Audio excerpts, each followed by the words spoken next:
Hi, I'm Jan Foreman. Welcome to Daily Hope. Today's story in Acts chapter 23 is a thriller, and if you like conspiracies, you're really going to enjoy this story. But actually, we're all knee-deep in a spiritual conspiracy. Ephesians 6:12 tells us that our struggle is not against flesh and blood, but against the rulers, against the authorities, against the powers of this dark world, and against the spiritual forces of evil in the heavenly realms. As Jesus followers, we are engaged in a cosmic battle between God's kingdom and the kingdom of darkness. But as we'll see in today's story, God's purpose for our lives always wins, no matter what the threat is, and that God sees us in our circumstances and protects us right down to the smallest detail. One time at an amusement park, I was on a Ferris wheel that suddenly stopped, and to my horror, I saw the worker climbing up the scaffolding with a wrench in his mouth to tighten something that had come loose.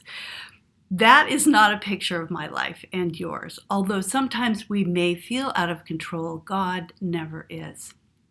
Now, for background on this story, Paul has just been violently opposed in Jerusalem, and now he's facing his angry accusers in a courtroom, a religious court, and the opposition is clear from the very first sentences of this chapter, where the high priest, Ananias, ordered those standing near Paul to strike him on the mouth, to which Paul responds, "God will strike you, you whitewashed wall."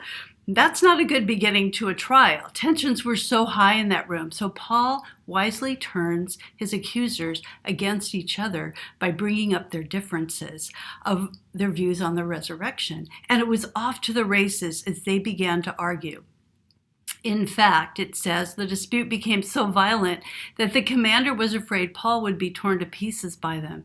He ordered the troops to go down and take him away from them by force and bring him into the barracks. This is rescue number one, where God intervenes for Paul's safety. And Jesus' purpose for Paul is right on track, because we read in verse 11, the following night, the Lord stood near Paul and said, "Take courage. As you have testified about me in Jerusalem, so you must also testify in Rome." I'm guessing Paul needed that encouragement. Jesus just guaranteed Paul's safe passage to Rome. And this is especially important because of what happens next. The conspiracy. Paul's accusers were foiled in court, so they came up with a sinister plot. The next morning, the Jews formed a conspiracy and bound themselves with an oath not to eat or drink until they had killed Paul. More than 40 men were involved in this plot.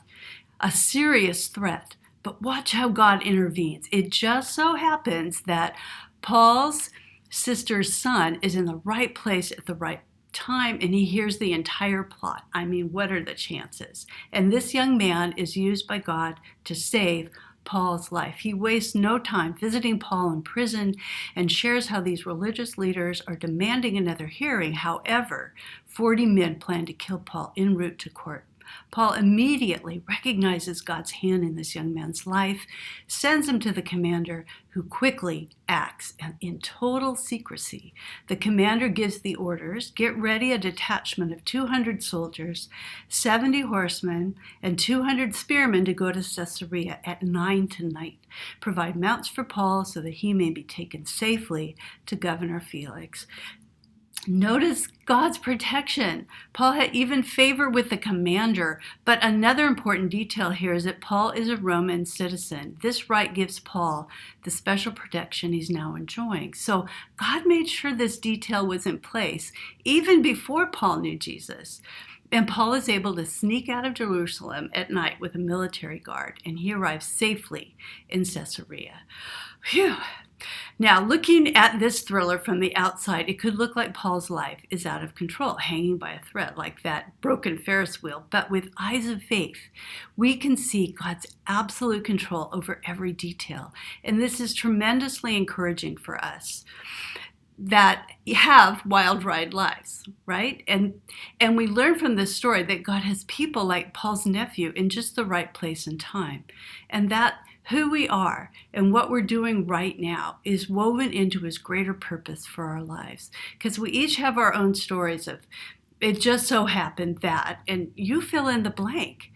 Yes, there was trauma and pain in Paul's story, being rejected by his own people in Jerusalem, death threats, being slugged in the face in court, but God's ultimate purpose was guaranteed.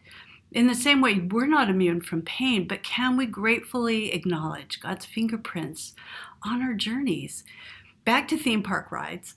Imagine being on a fast ride like Star Wars or Indiana Jones, only all the lights are turned on so you can see the wires, you can see the track, you can see all the safety measures.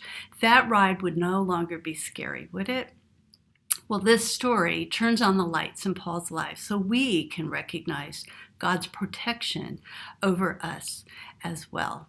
Now, we can't help but close with Paul's famous words in Romans 8:28. And we know that in all things, God works for the good of those who love him, who have been called according to his purpose. And now I invite you to join us this weekend, either online for our online services or join us in person at the gathering at 9 a.m. or 5 p.m. on our church campus. God bless you.